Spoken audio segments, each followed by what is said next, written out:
أن يحرز هذه البطولة. ألف مبروك للأهلي، تذكر ولا تتنكر. قلت لك أهلي واحد، ماتش واحد، جون واحد، وبالظبط. هذا ليس إحساس وحلم وبتاع حسابات يا ابني. هنا في حسابات، احنا بنحسب الحاجات، ومن حسب الحسابات في الهنابات. وطبعا ربنا يسهل ويأمن ولعيبة الأهلي ترجع من كازابلانكا سليمة. هذا الجمهور الذي زحف خلف الأهلي ليؤيد برئاسة كابتن محمود الخطيب اللي موجود في المدرجات. طبعا فجأة المدرجات كلها فضيت، جمهور الوداد طبعا في حالة حزن كبير. هارد لك، هارد لك صحيح. جمهور الوداد عمل الواجب واكتر، وقف جنب او ورا الفريق بتاعه، ولكن في النهاية يفوز الاهلي بهدف محمد عبد المنعم اللي رفعه له علولي. النهارده 11 والاهلي خد الكاس ال11، وهو ماتش واحد لانه الاهلي واحد وجون واحد. كمية وحايد النهارده غير طبيعية. يعني حط الارقام جنب بعض كده تقول لك واحد واحد واحد واحد. فكان الاهلي النهارده يجيب واحد زي ما احنا شايفين. كابتن او انا شايف يعني كابتن محمود الخطيب نازل للملعب عشان يرفع الكاس. وطبعا كان اختبار كبير للشناوي النهارده، لانه في ناس قالت طب وليه شوبير ما يكملش، ليه مش عارف ايه. فالراجل برضو بينزل، ما كانش لاعب الماتش الاولاني.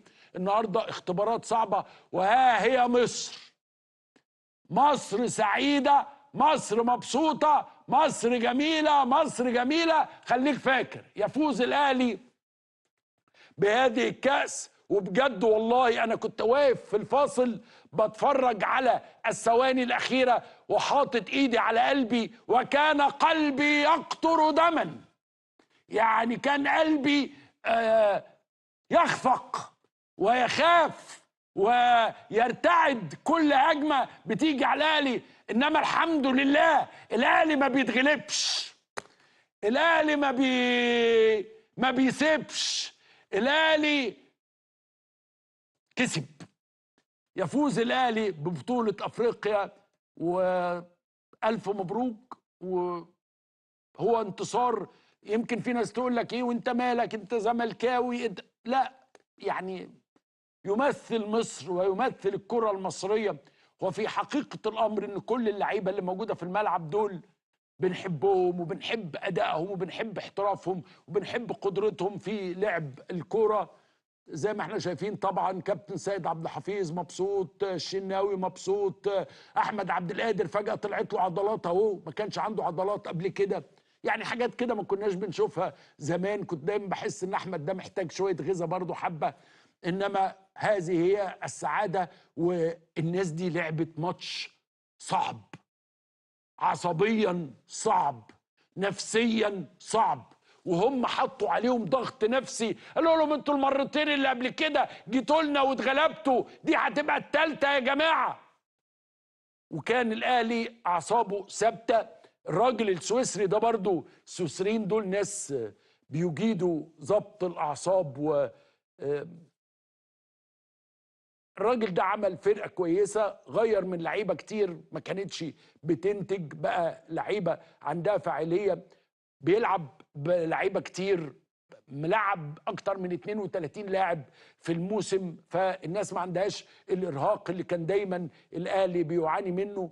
الاهلي بيرقص في نص الملعب يعتبر لوحده، يعني ما فيش غير الجمهور اللي سافر وراه، ولكن يعتبر يرقص وحيدا في كازابلانكا. وطبعا لعيبه الوداد يعني كابتن خالد مرتجي. دوري ابطال افريقيا بين الاهلي المصري والترجي التونسي، مباراه تكون صعبه جدا، صعبه على الفرقتين يا زميلي. سيبك من الترجي بره ارضه والاهلي على ارضه، ده النهائي، نهائي اقوى بطوله في القاره. 90 دقيقه يا رجاله، 90 دقيقه لعيبه الاهلي عايزين نكون فيهم رجاله. 90 دقيقه جايين دول ما لهمش علاقه خالص، لا بفنيات ولا بمستوى ولا بنيله. 90 دقيقه لهم علاقه بالشخصيه، زي ما قال كابتن سيد عبد الحفيظ عايزين ننزل بشخصيه النادي الاهلي. شخصيه النادي الاهلي هي اللي هتفرق النهارده، والله العظيم لا كولر ولا فنيات ولا اي بتنجان.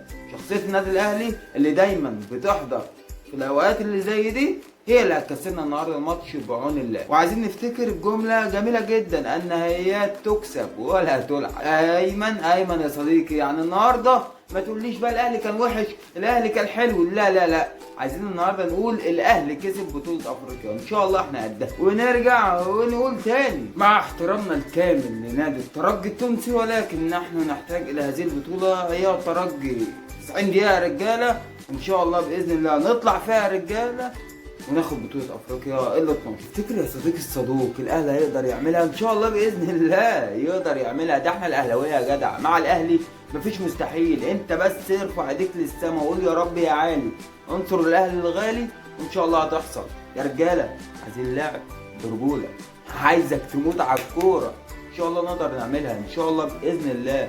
البطوله ال 12 النتيجه هناك ما كانتش احسن حاجه، ولكن احنا عندنا هنا في القاهرة وسط جمهورنا ايه بقى ان شاء الله باذن الله البطولة اهلاوية، البطولة اهلاوية ان شاء الله باذن الله نرفع الكاس النهاردة.